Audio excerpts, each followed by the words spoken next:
नमस्कार, जय Jagannath, welcome to my mini blog. ଦେଖିପାରୁଥିବେ ଆଜି ମୁଁ ପହଞ୍ଚି ଆସିଛି କଟକ ପହଞ୍ଚିବାରେ ଭାଇର ଆଜି ଯେହେତୁ ଥିଲା ମେହେନ୍ଦି ସେରିମନି ସେଥିଲାଗି ପଳେଇ ଆସିଥିଲି।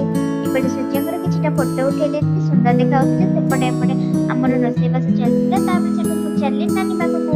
ଚାଲୁ ନାନୀ ପାଖକୁ ଗଲା ବେଳକୁ ଏପଟେ ଦେଖିଥିଲି ଏଇଟା ଦେଖିଦିଅନ୍ତୁ, ଏଇଟା ହେଉଛି ମୋ ନାନୀର ଆଉ ବଡ଼ ହଲ୍ଟା ଭାଉଜଙ୍କର ନୂଆ ଭାଉଜ ଯେତେବେଳେ ଆସିବେ ଏଠି ରହିବେ। ତାପରେ ଏଠୁ କିଛିଟା ଟେଣ୍ଟର ତ ଉଠେଇ ଦେଇଥିଲି। ତାପରେ ଉପରେ ମାନେ ଟୋପି ଯାକ ତ ଏଇ ତାପରେ ନେକ୍ସଟ ଚାଲିଯିବ ଆଉ। ତାପରେ ମୁଁ କିଛି ଦେଖେଇ ଦଉଛି ମୋ ଭାଇ ଆଉ ମୋ ଭାଉଜଙ୍କ ନାଁ, ଭାଉଜଙ୍କ ନାଁ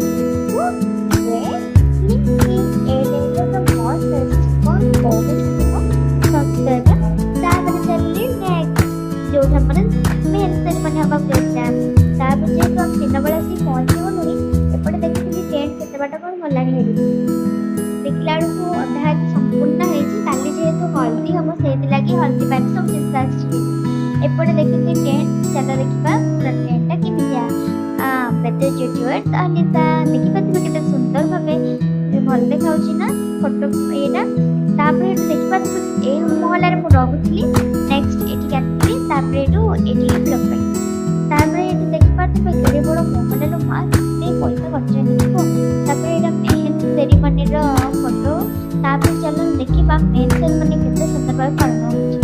ମୁଁ ପଳେଇଥିଲି ମେହେନ୍ଦି ସେରିମନି ଦେଖିବା ପାଇଁ। ତା ପୂର୍ବରୁ ଏଠି ଆମ ଭାଇନା ପୁରୀ ହେରିକା କରାକରି କରୁଥିଲେ। ଏପଟେ ଲାଲି ଆଉ ଆସୁ ପୁଣିଆ ପଳେଇ ଆସିଥିଲେ କେତେ ଜଣ। ଏପଟେ ଆମର ମେହେନ୍ଦି ଭାଇନା ଗୁଡ଼ାକ ପଳେଇ ଆସିଥିଲେ। ମୋ ନାନୀ ଏପଟେ ମେହେନ୍ଦି ଆଙ୍କୁଥିଲେ, କେଡ଼େ ସ୍ପିଟି ସ୍ପିଟି ଆଙ୍କୁଥିଲେ। ମୁଁ ଯେହେତୁ ମେହେନ୍ଦି ମାନେ ମୁଁ ଯେହେତୁ ଫଟୋ ଉଠଉଛି ମୁଁ ଆଉ ମେହେନ୍ଦି କରିପାରିବିନି। ତଥାପି ମୁଁ ଗଲି ମେହେନ୍ଦି କରିବାକୁ। ଏପଟେ ଲାଲି ଆମର କରୁଥିଲା ମେହେନ୍ଦି ଯେହେତୁ ସେ ତାର ସରିଲା ପରେ ମୁଁ କହିଲି କ'ଣ କରିଦେବି ଆଉ।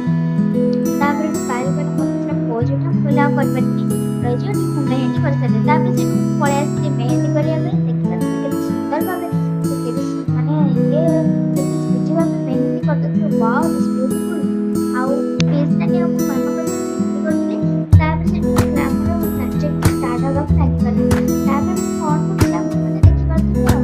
ମୁଁ ଏପଟେ ବଡ଼ ମାନେ ଠିଆ ହେଇଛି ମୋତେ ଲାଜ ଲାଗୁଛି। ମେହେନ୍ଦି ଯାକ ମୋର ଛାଡ଼ି ଯାଉଛି ଆଉ। ମୁଁ ପୁରା ଡରିଗଲି, କହିଲି ମେହେନ୍ଦି ଯାକ ଆଉ ଦେହରେ ନ ବାଜିଲେ ନା। ସତକୁ ସତ ଟିକେ ବାଜିଗଲା ପାଇଲାନି ଦେହରେ, ଟିକେ ଘୁମିଦେଲି।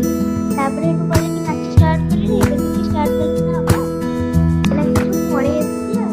ଏପଟେ ଆମର ଓନରଙ୍କ ଝିଅ ବୁଲବୁଲ ଛୋଟଟା ଦେଖିପାରୁଥିବେ ନାଚୁଥିଲା ବଢ଼ିଆ ସେ ପୁରା କ୍ୟୁଟ୍‌ଟା। କ'ଣ କହିବି ତା ବିଷୟରେ। ସେପଟେ ତା ଭାଇ ତାକୁ ଜଗୁଥିଲା, ତା ମାମା କହିଲେ କି କେମିତି ଜଗୁଥିଲା ତ ସେଇଥିଲାଗି ତାକୁ ଜଗୁଥିଲା ସିଏ। ତାପରେ ସେଠୁ ମୁଁ ପଳେଇଥିଲି କ'ଣ କରିବି